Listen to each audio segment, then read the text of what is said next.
where do today's developments leave us? I spoke just a short time ago with Dr. Anthony Fauci to get some perspective. I started off asking him if the new vaccine news was positive or a disappointment. This is actually good news. It's value added to the whole effort of getting more vaccine candidates into the mix. We have 2 successful vaccines that have emergency use authorization, the mRNAs from Pfizer and Moderna. This is another type of a vaccine. It's called a viral vector vaccine. And even though the results showed a 72% in the United States, it was a study that involved not only the United States, but also South Africa and Brazil. The important point is that the protection against severe disease was very high, even in South Africa, where the mutant is dominant. So even though the numbers, when you compare against mild to moderate disease, 72% versus 94 to 95, clearly 94 to 95 is better. But from a practical standpoint, from what you want to do to keep people out of the hospital and prevent death, this is value added. Number one, it's a single dose, much more convenient. It doesn't require a very stringent cold chain. You can just keep it in a refrigerator. It's relatively cheap, and the company can make billions of doses. So it will have value. Well, that leads to my next question, though. Is the goal, when you say effectiveness, is the goal to keep us healthy, completely healthy, uninfected, or is it to keep us alive? It's both. I mean, the most important thing that has challenged us, as you well know, what we've gone through with this extraordinary historic pandemic, we have about 430,000 deaths. So one of the important things you want to do is to keep people out of the hospital. If you could also protect them against any kind of symptoms, that would be good. When you're looking at early disease, the Johnson & Johnson, the Janssen product, is 72% effective.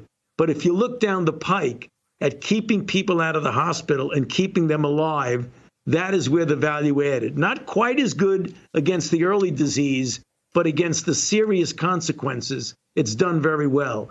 What do you say to folks who say, I want the best, I want the most effective vaccine, and this one just doesn't offer enough of that? Well, first of all, I mean, obviously people would want to get the choice of what they want. There will be a messaging issue exactly for the reasons that we're discussing right now. When you compare that initial number of 72 versus 94 to 95, there very well may be people who would actually prefer to have one dose.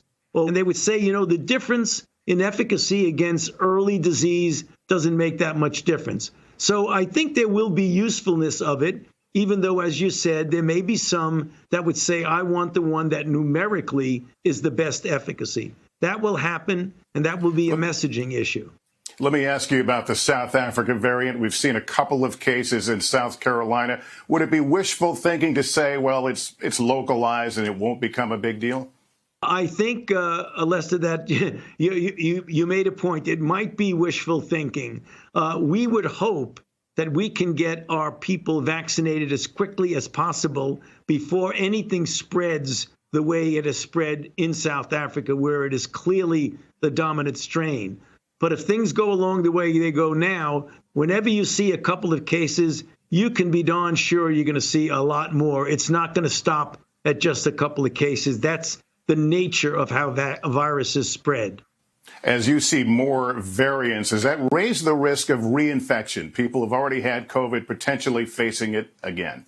That is an excellent question, and that's exactly what is seen in South Africa. When we were communicating with our many scientific and public health colleagues in South Africa, they were telling us over the phone, something strange is going on right now. We have people who were infected several months ago who now with this new strain are getting reinfected, which is telling you that the immune response induced to the first infection wasn't good enough to prevent the second infection. However, it appears that the vaccine itself appears to be better of inducing that kind of protection because they had anywhere from 50 to 88% efficacy against severe disease.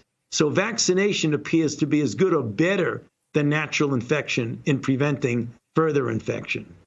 Does this push back the calendar in terms of when life might appear to be normal again? Is this putting pressure on your projections at that point? Possibly, but not necessarily. I believe that if we pay attention to these mutants and adapt the vaccines to upgrade them to do that, that we still would be able to get to some form of normality as we get into the mid to late fall, as I predicted a few months ago. But it's going to require a good, efficient way of vaccinating as many people as possible.